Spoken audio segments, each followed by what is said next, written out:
The air burned my lungs before I even reached the porch.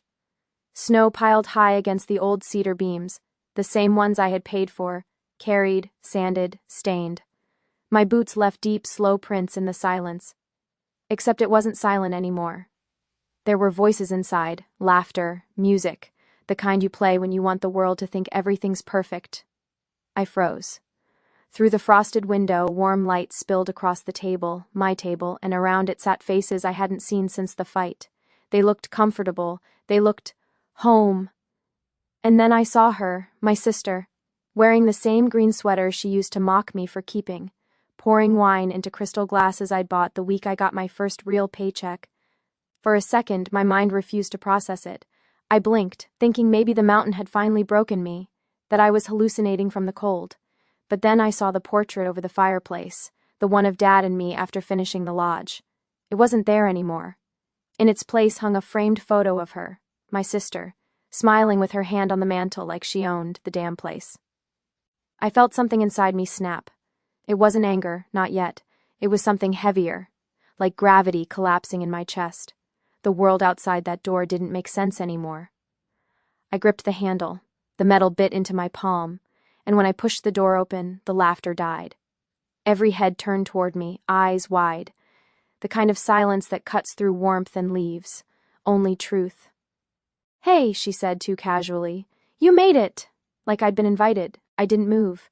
My boots dripped onto the rug I'd bought from Marrakesh. "What's going on here?" I asked, my voice lower than I remembered it. She smiled, that fake TV ad smile that hides rot behind perfect teeth. "Family Christmas," she said. "Make yourself at home." And then I realized everyone else already had. The heat hit me first. Too much warmth, too much perfume, too much sound pretending not to notice me. The fire cracked in the hearth, but every eye in that room was colder than the snow outside. My sister stood near the table, one hand resting on the back of Dad's old chair. My chair. "Don't just stand there," she said, voice light, brittle. "Come in, you're letting the cold in." I stepped forward, closing the door behind me, slow enough that the hinges screamed. Every memory in that room seemed to stare back at me. The mismatched plates we'd picked together, the clock Mom said never kept time right, the rug from my last trip. It was all mine, piece by piece, story by story. And now it was staged, polished, rehearsed, like I'd walked into a set designed to erase me. Someone laughed again, too loudly. Uncle Ray, I think. He avoided my eyes, stabbing his fork into potatoes that used to come from my garden. "Good to see you, kid," he said. Kid. I hadn't been that to him in 10 years. My sister filled a glass and slid it toward me. "Wine?" she asked. I didn't take it. "Where's Dad?"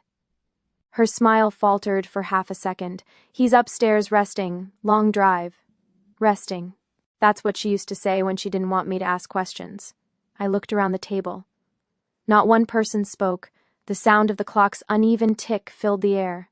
Finally, I said it. "Why are you here?" She tilted her head. "Because it's Christmas. Because it's family. Because you left." "I didn't leave," I said quietly. "I built this place for all of us." Her eyes hardened. "And you built it in your name. You made it yours." For a long second, we just stood there, the fire snapping between us, her reflection flickering in the glass door behind me. Then she said, "Sit down, will you? You're making everyone uncomfortable."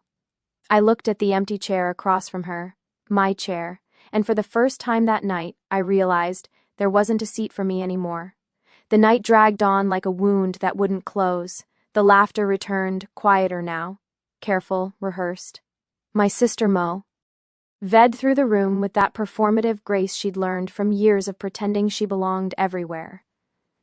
I stayed near the window, watching the flakes collect on the glass until everything outside disappeared in white silence. Then I heard it. A cough, heavy, uneven, coming from upstairs. "Dad." Before she could stop me, I was already halfway up the stairs. Her voice followed, too sweet, too late. "He's sleeping, don't," but I didn't stop. The boards creaked under my boots, each one familiar, each one whispering, "You built me." The hallway smelled like cedar and age. The door at the end was half open, a line of yellow light cutting across the floor. He was sitting in his chair by the window, wrapped in a blanket. Thinner than I remembered, older. His eyes lifted slowly when I stepped in. "Hey, Dad," I said softly. He blinked, and for a moment, just one, there was warmth. You came, he said. Then his gaze shifted past me toward the door. She said you wouldn't. She? He didn't answer. Instead, his hand trembled as he reached toward the table beside him. Papers. Dozens of them, folded, stacked, some half crumpled like he'd tried to hide them. I picked one up. The header at the top blurred in my vision before it cleared. Transfer of property. Evergreen Lodge. My stomach turned. She said you agreed, he whispered. Said you signed it over. Over? I froze. What? She showed me documents, said you didn't want the burden anymore. I looked at the bottom of the page. My name, my signature. Perfect. Too perfect. She forged it, I said. Dad looked away, shame flickering across his face. She said you'd say that. Footsteps creaked behind me. I turned. My sister stood in the doorway, arms crossed, face calm, too calm. You really shouldn't snoop, brother, she said.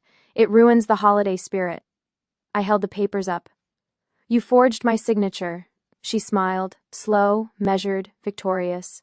Then prove it. Her voice followed me down the stairs, calm, smooth, rehearsed. It's Christmas, don't make a scene, she said. But every word landed like frostbite. The others kept eating, pretending not to listen, pretending not to hear the word forgery hang in the air. I went to the fireplace, knelt down, and opened the small cabinet built into the base, the one where I kept the maintenance log, bills, and the deed before I'd moved out last spring. Empty. Not even dust. She must have cleared it weeks ago. When I turned around, she was already beside the table, pouring more wine as if nothing had happened.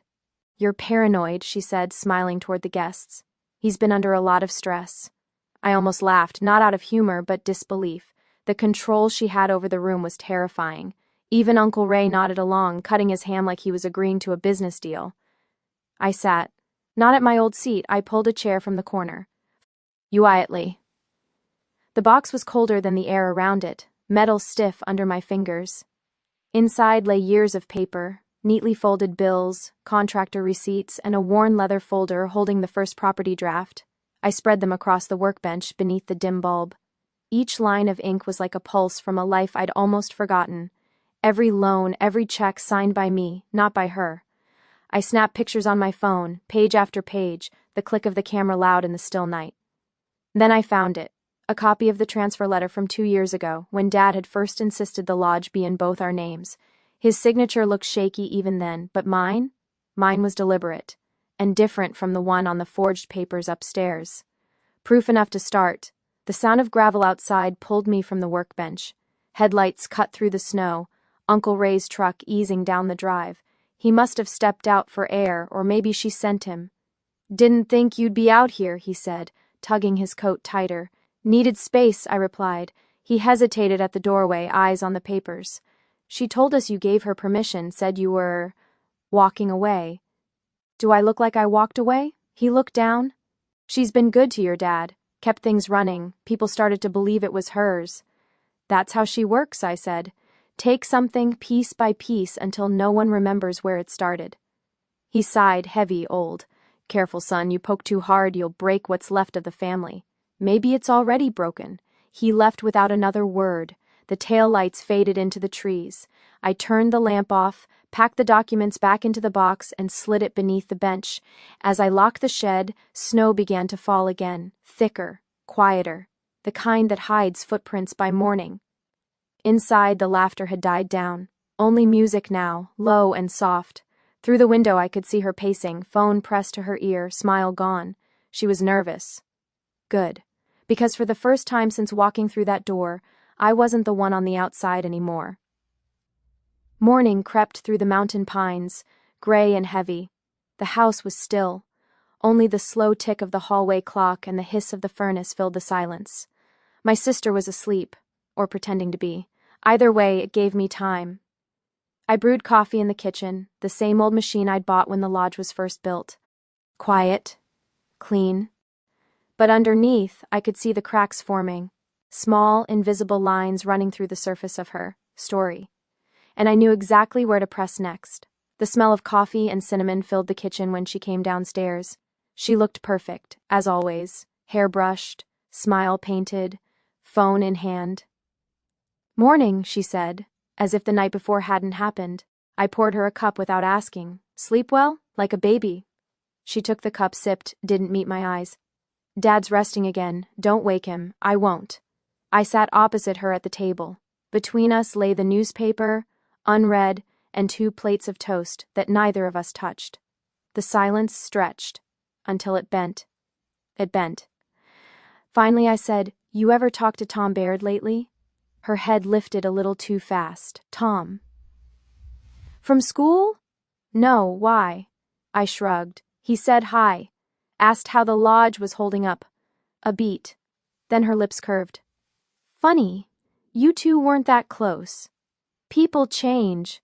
She tried to sound casual, but I could see it. The slight tap of her fingers against the mug, the way her eyes drifted toward the window instead of me. Little tells she used to hide behind better.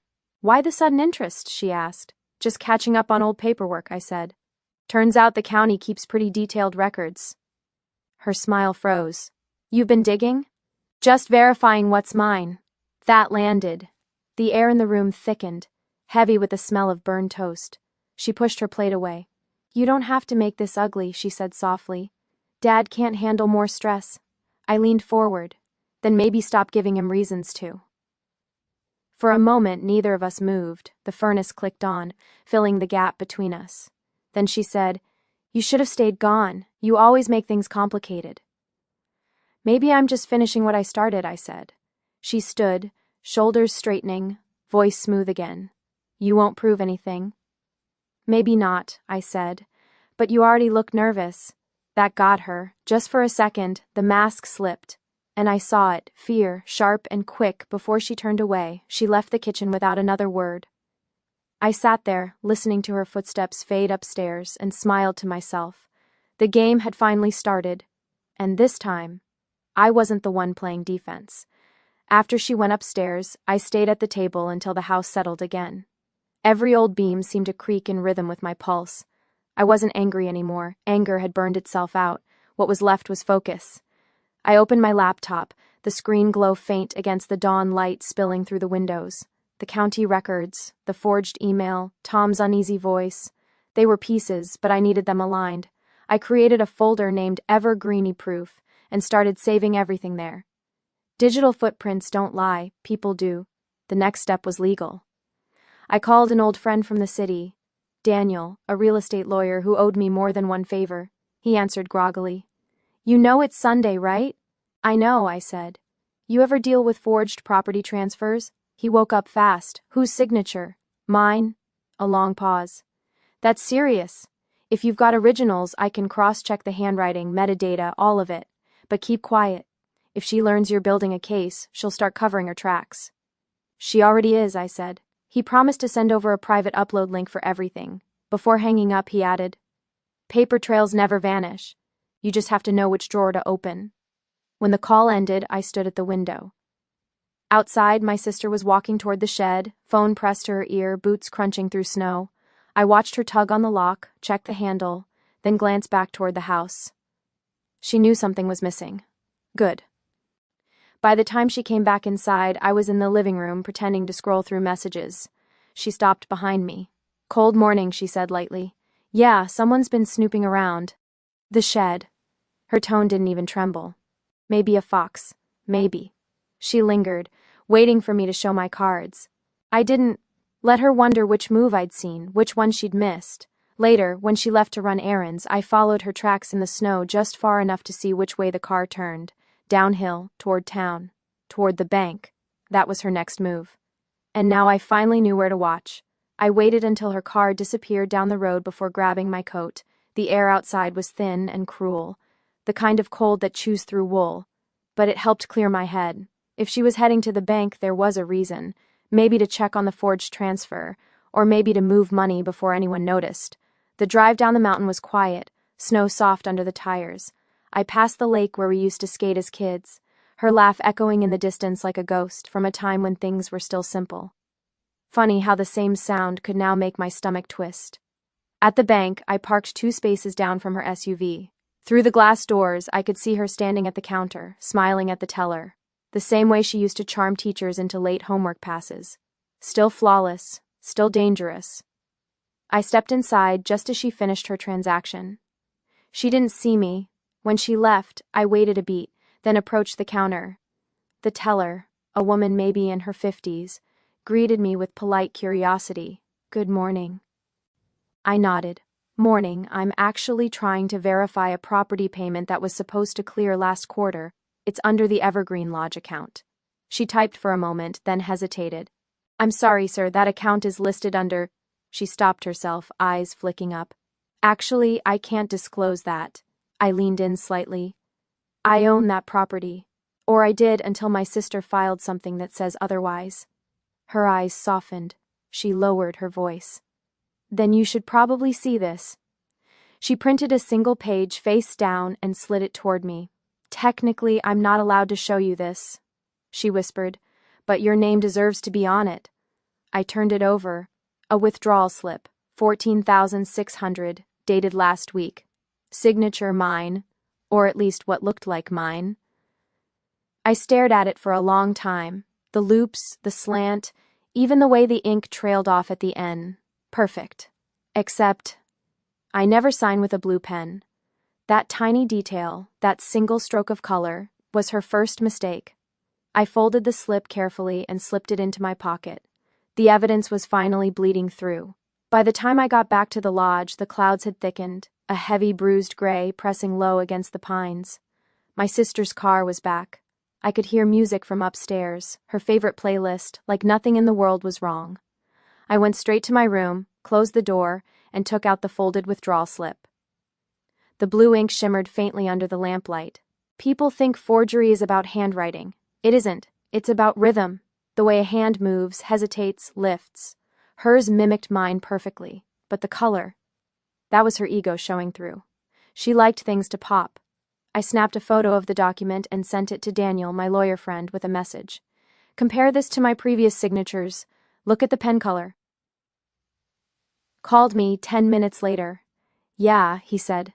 "That's not you." "How can you tell?" "Because your bank uses black ink for verified signatures, and because whoever did this forgot about line pressure. Yours dips heavier at the start of a curve, theirs doesn't." "So it's enough to prove fraud?" "It's a damn good start," he said. "But don't confront her yet. You need one more thing, motive. Otherwise, it's your word against hers." Motive. That word stuck to my ribs. I thanked him, ended the call, and stared at the slip again. If she'd gone through this much trouble, it wasn't just about pride. She wanted something deeper. Maybe to erase me everything our parents had built. Or maybe the lodge was just step one. A faint knock pulled me back. Her voice, soft through the wood. "Dinner's ready. You're quiet today." I slipped the document under a folder. "Coming," I said. At the table, she smiled easily, cutting into her food, eyes glinting with the kind of calm that comes only from someone who thinks they've already won. I smiled back. "Good day in town?" I asked. She didn't blink, just errands. I almost laughed. Her lie was flawless. Practiced, polished, but I wasn't listening to words anymore. I was listening to the spaces between them, and in those spaces I could already hear the walls beginning to crack. That night, the wind howled through the pines like it was mourning something. Sleep wouldn't come. Every time I closed my eyes, I saw her handwriting, my name twisted into hers, blue ink glinting like a bruise that wouldn't fade. At 2:14 a.m., I gave up on rest and opened my laptop again. Daniel had sent a link, a secure portal for document cross-checking. I uploaded everything, the property deed, the withdrawal slip, my tax returns, even scanned copies of old signatures. Half an hour later, my phone buzzed. Daniel again. "I think I found what she's doing," he said. His voice was sharper this time, clipped. "You're not just dealing with forgery. What do you mean? She used the lodge as collateral for a private loan, a big one, $500,000, and guess whose name she used as cosigner?" My stomach dropped. "Mine." Exactly. The lender's small off the record, one of those family trust outfits that don't ask many questions. She's been moving money around, probably to make it look like the payments are clean. I swallowed hard. "So if she defaults, they'll come after you," he said. Legally, you're responsible for everything. I leaned back, staring at the ceiling. The wood above me was the same I'd sanded with Dad the summer we built this place. Each board a memory, each nail a promise, and she'd turned it into leverage. Daniel's voice softened. If we can prove she falsified the documents, we can shut it down. But you'll need the original loan papers. Signatures, notaries, timestamps. Get them without tipping her off. How? I asked. Find her weak spot, he said. Everyone who lies keeps a copy of the lie somewhere close. When the call ended, I just sat there, listening to the wind batter the windows. Down the hall, her door creaked open. Footsteps, soft, careful, moving toward the kitchen. I peeked out just in time to see her pour a drink, then open the drawer near the fridge, the one Dad used to keep bills and spare keys. She slipped an envelope inside, sealed it, then tucked it under the tray. When she went back upstairs, I waited until the floorboards stopped moaning. Then I moved. The house had gone still again. Only the old radiator hummed like a tired animal in its sleep. I waited 5 more minutes, listening for any creak of movement upstairs, before stepping barefoot into the kitchen. The tiles were cold, the air smelled faintly of whiskey and pine cleaner. Her scent now, not the home's. I knelt by the counter and slid the drawer open. Bills, takeout menus, a broken pen. Then, under the metal tray, the corner of an envelope, cream-colored, thick. My name printed across the front in her handwriting. I pulled it out slowly, like disarming something that could explode. Inside were 6 pages, folded tight. The first page was a loan agreement. Evergreen Lodge listed as collateral. Borrower, her name. Co-signer, mine. Except, I'd never seen that signature before. Still blue ink, still perfect, still wrong. I flipped through each page, scanning the notary stamps, the witness initials. Everything immaculate, almost too immaculate. But on the last page, something snagged my breath. The notary's signature was smudged, and under it, barely visible, a faint imprint of a different name. Someone had print. Ed a test copy on thin paper, signed over it and scanned it again. A fake layered over a real ghost. I took out my phone, snapping photos from every angle, careful not to disturb the folds. Every document was time-stamped. Evidence in motion. A floorboard groaned above me. I froze. Her footsteps, slow, deliberate. I slid the papers back, tucked the envelope exactly as she'd left it, and closed the drawer. Then I grabbed a glass, filled it with water, and leaned casually against the counter as she descended the stairs. "Can't sleep either?" she asked, tying her robe tighter. Her eyes flicked to the drawer, just for a heartbeat, but long enough. "No," I said. "Old house noises, they never stop." She smiled faintly. "You always were a light sleeper." "Guess that's useful," I said. She poured herself another drink, never taking her eyes off me, then went back upstairs. Only when her door clicked shut did I exhale. She knew something. Maybe not what I'd seen, but that I'd seen, and now both of us were pretending the game hadn't already changed. By morning, the world looked deceptively calm. Fresh snow had blanketed the deck, softening everything it touched. The forest outside glowed pale gold under a weak sun. You could almost believe the night before had been a dream. Almost. I sat in the study with my laptop open, uploading the photos of the loan papers to Daniel's secure drive. Each file blinked green as it transferred. Slow, deliberate progress bars, marking the quiet collapse of her story. I typed a short note. Found originals, blue ink, double signature imprint visible. She keeps them in the kitchen drawer under the metal tray. Then I hit send. Downstairs I heard her humming. Not nervous humming, cheerful, deliberate. She was cooking. The smell of pancakes drifted up the stairs, the same scent that used to mean safety when we were kids. I hadn't realized how much I'd missed it until it made my stomach turn. I walked into the kitchen. She was plating breakfast, sunlight catching in her hair. "Morning," she said brightly. "Made your favorite. Thought we could start fresh." I studied her face. Too bright, too polished. She'd rehearsed this. Start fresh?" I asked. "From what?" She laughed, light and easy. "From the tension, I guess. I know you've been stressed. We all have. I just want things to feel normal again." Normal. The word hit like a dull blade. She poured me coffee, hands steady. "You know, you're welcome to stay as long as you want. The lodge is big enough for both of us." "That so?" I said. "Of course." She smiled again, that same careful, practiced curve that never reached her eyes. You built this place. You belong here. For a moment it almost sounded sincere, but I could see the calculation behind her calm. She knew I'd been digging. She just didn't know how much. I'll keep that in mind, I said quietly. As I left the kitchen, I glanced back. She was wiping the counter, still smiling. But her hand was trembling slightly. She knew the walls were closing in, and so she was changing tactics. When power starts slipping, people don't always fight. Sometimes, they start to charm. That evening the snow turned to rain, heavy, cold, relentless. It drummed on the roof like a warning, steady and low. The kind of sound that makes you think too much. She knocked on my door after dinner, gentle, hesitant. Got a minute? She filled the silence. I stayed because someone had to. The bills, the repairs, the winters. You remember how hard it gets up here. I didn't have a choice. I looked at her. You had a choice. You just didn't want to share. She flinched but recovered fast. You think I wanted this? The stress, the debt? You think I enjoyed holding this place together while you were out there living your dream? There it was. The guilt hook. I leaned back. If that's true, why forge my name? Why force cracked? Because no one would help me. Not the bank, not Dad. You were the only one they'd trust. I just needed time to fix things before you found out. And the 14,000 withdrawal? Was that fixing things too? She looked down, silent. Her fingers tightened around the mug. You don't understand. You never have. The rain grew louder, filling the space between us. She stood, eyes glossy with tears that might have been real, or perfectly rehearsed. I didn't do it to hurt you, she whispered. I did it because I thought I was already alone. When she left, the room felt colder. Part of me wanted to believe her. The rest of me knew better, and that was the hardest part. Realizing family can weaponize your love more precisely than any enemy ever could. Her words lingered long after she'd gone. Soft, trembling, maybe even half true. That was her gift.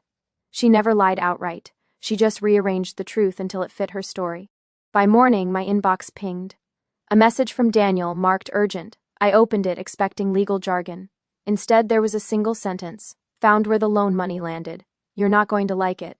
Attached was a PDF, transaction records, wire transfers, deposits, $500,000 split across 3 accounts. One went to household maintenance, small payments, believable. The rest? Moved into an account under a shell company registered 2 towns over. Name of the company, Red Trail Media, LLC. I frowned. Media? She wasn't in any kind of business like that. A quick search made my stomach knot. Red Trail wasn't real. It was a front. The address listed was a vacant lot. Daniel called a minute later. Seeing the later. You seeing this? I'm seeing it, I said. But what's the play? She's laundering it, he said quietly. Small business fronts. It's how people hide liability. She probably borrowed in both your names, then shifted the funds out before anyone could audit. I swallowed hard. So she wasn't paying bills. She was hiding money. Exactly. And from the timestamps, it started almost a year ago. This wasn't desperation, it was planning. I stood by the window, watching the rain slide down the glass like ink. Below, her car sat in the drive. Clean, polished, tires new. I remembered how she'd begged Dad for help 2 winters ago, saying the engine had died, crying at the kitchen table. He'd given her everything he had left. She hadn't just stolen from me. She'd hollowed him out too. She's got a pattern, Daniel said. I can build a case, but we'll need a clean way to get those statements officially. No confrontation yet. We let her think you're still doubting yourself. I nodded slowly. Let her think I'm soft. He chuckled grimly. That's your biggest weapon. When the call ended, I looked down at the drive again. She was standing outside now, phone pressed to her ear, rain soaking through her coat. And for the first time, I didn't see my sister. I saw an opponent who had spent years learning how to smile while she took everything. By the next morning, I'd made my decision. No more waiting, no more chasing her truth. If she wanted a performance, I'd give her one. The version of me she expected.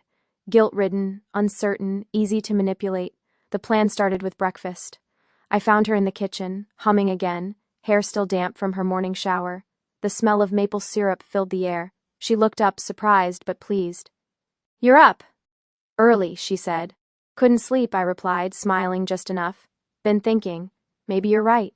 Her eyebrows lifted. "About what?" "About the lodge, about all of it." "All of it?" I let the pause hang there, vulnerable. "Maybe I've been too hard on you. That was all it took." It took. Relief flashed across her face, the kind people mistake for victory. She reached over, touched my arm lightly. "I don't want to fight anymore. We're family. We should fix this together." I nodded. "Then let's do that." She poured me coffee, her guard lowering inch by inch. "Good," she said softly. "I'm glad you're finally seeing things clearly." I smiled back, and for the first time in weeks, I wasn't lying for survival. I was lying for strategy. Over the next few days, I played my part perfectly. I helped her fix the snowblower, shared dinner, even laughed at her jokes. Every act of civility tightened the snare. Meanwhile, Daniel and I worked quietly behind the curtain. He set up a dummy email under my name, a mirror of the fake one she'd used. Through it, he sent an official-looking request to the loan office for updated account details. She'd think it was routine. The bank would think it came from her. The goal was simple: catch her responding from the forged address, confirming her own crime in writing. By day, I was her brother again, easygoing, forgiving. By night, I was cataloging every document, every signature, every careless smile she gave me. On the fourth evening, she poured us wine by the fire and said, "Feels like old times, doesn't it?" I looked at her over the rim of my glass. "Yeah," I said quietly, "almost." Because soon, very soon, she'd discover that almost was the last word before everything she'd built began to fall apart. 2 days later, the snow stopped falling. The world outside looked clean again. Too clean. Inside, though, the air was thick, the kind of silence that hums when people are pretending not to watch each other. She was in the living room, laptop open, pretending to work. I sat at the table with my phone, pretending not to. At exactly 9:47 a.m., Daniel's message came in. She took the bait. Up and then the attachment. I opened the attachment. It was a screenshot. An email reply to the dummy address we'd created. Header, Evergreen loan account verification. Sender, her. From address. The same fake domain she'd used months ago to forge my authorization. The message was short, professional, confident. Attached are the most recent payment confirmations and cosigner verification. Let me know if further proof is required. K. Hale, Managing Partner, Evergreen Lodge. My name, her hand, her confidence, exactly what we needed. Daniel messaged again. That reply confirms unauthorized use of identity and access. We've got her. For a long minute, I just stared at the screen. It felt surreal. Months of gaslighting, of smiling lies, distilled into a few clean lines of text. She hadn't just betrayed me. She'd impersonated me to the world. I looked up. She was still typing, relaxed, unaware. Her phone buzzed beside her, lighting up with a new email notification, the same one she thought she'd sent to the bank. Her eyes flicked to the screen, then froze, a small frown, then confusion. Then, just for a heartbeat, realization, she looked up at me. I kept my face calm, casual. "Everything okay?" She blinked too fast. "Yeah, fine." She closed her laptop. "Just work stuff." But her hand trembled slightly as she picked up her mug. A hairline crack running through the porcelain. She knew, maybe not everything, but enough to feel the shift in the air.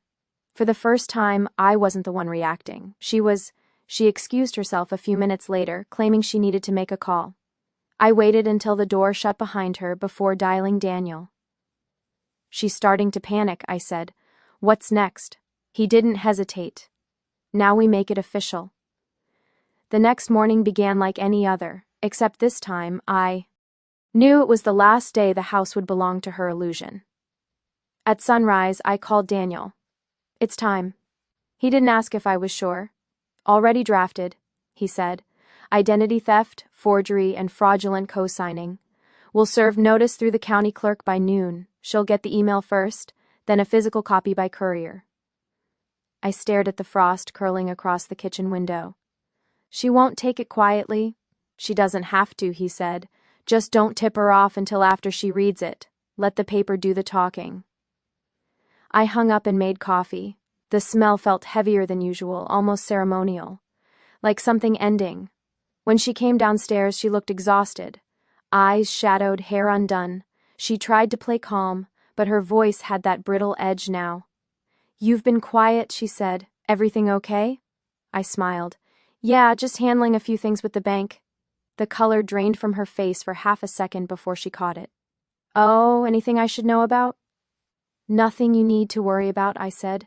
Just paperwork. She nodded too quickly. Right. Of course. By 10, Daniel texted. Notice delivered to her email. Legal copy en route. I watched her across the table. She refreshed her inbox absent-mindedly, scrolling through spam, receipts, newsletters, then stopped. Her shoulders stiffened. She clicked the message. Her lips parted. She scrolled once, twice. Then again, I didn't need to see the screen to know which words she was reading. You are hereby notified of an investigation regarding fraudulent representation and misuse of co-signed property assets. Her hand went to her mouth. Then she looked at me. Not with anger, not even shock, but something raw, disbelief. You, she started, voice shaking. You did this? I held her gaze. No, I said quietly. You did, for a long time. For a long time she didn't move, just stared at the paper on her screen like it might change if she willed it to. Then she stood, slowly, and walked toward the door. Her voice, when it came, was almost a whisper. You don't know what you've started. But she was wrong. I knew exactly what I'd started. By evening, the storm outside had picked up again, a low, relentless wind scraping across the windows like fingernails. Inside, the phone wouldn't stop ringing. Dad had called 3 times already. I hadn't answered. The 4th time I did. His voice came through tight, controlled. She just called me crying, he said. Said you're trying to ruin her life. Of course she did. She forged my name, Dad, I said evenly. She took the loan under my authorization and tried to sell the kind that ends arguments forever. Daniel texted me again that night. Media inquiry came in from the local register. Someone leaked the filing. I didn't ask who. I didn't have to. Her own panic had lit the match, and now she was standing in a room full of smoke, still pretending she couldn't smell the fire. The next morning, the town woke to gossip. It started in the bakery, 2 locals whispering over coffee, and by noon it had reached the hardware store. By evening, my father's name and mine were being spoken in the same breath as words like forgery and investigation. When I pulled up to his house, his truck was already in the drive. He was waiting on the porch, coat on, jaw tight. Get inside, he said. The living room smelled like pine polish and old photographs. He stood by the window, arms crossed, staring at the snow. You humiliated this family, he said without turning around. I took a slow breath. I protected what's left of it. He turned then, eyes tired but not angry in the way I expected. She came to me last night. Said she panicked after the loans went bad. Said you set her up. She set herself up, I said quietly. I just stopped pretending not to notice. He looked at me for a long time. And what do you want out of this, son? To watch her fall? To make me choose between you? I don't want you to choose, I said. I just want you to see. I slid a folder across the table. Bank statements, email headers, her signature next to mine, perfectly copied. He sat down, flipped through the pages, and didn't speak for a full minute.